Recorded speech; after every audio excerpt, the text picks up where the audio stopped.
Now we're going to navigate back to our form component, and before this return statement, what we want to do is create a state. And to create a state in React, you want to use your const keyword followed by your square brackets, and then the first value here is going to be your state variable that you're going to be able to change dynamically. Then you want to create the state function that you're going to use to update this variable here. So for us, we're going to go ahead and call that set current val. And then you want to make this equal to use state. Go ahead and select this one that pops up because it will help you automatically import use state from React, because this is necessary to make it work.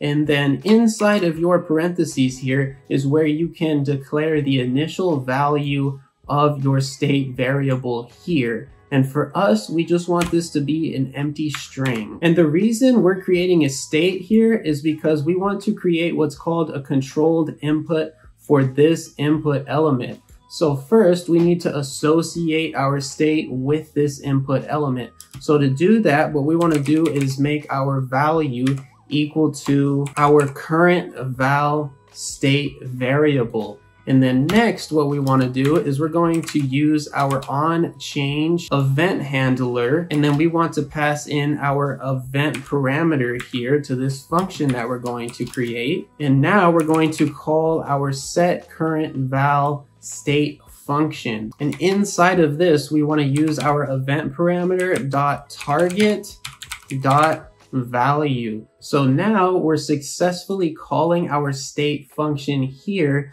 to update our current value state variable here based on whatever the user inputs over here client side. And to help you guys further understand this, I'm going to go down here and create an H1 for now, and I'm going to put our state variable right here. And now, if you guys change this input, whatever you change it to will display in this H1 because we're using the onChange event handler to update our current value state variable here to whatever this input field has in it. Tap here to see what happens next.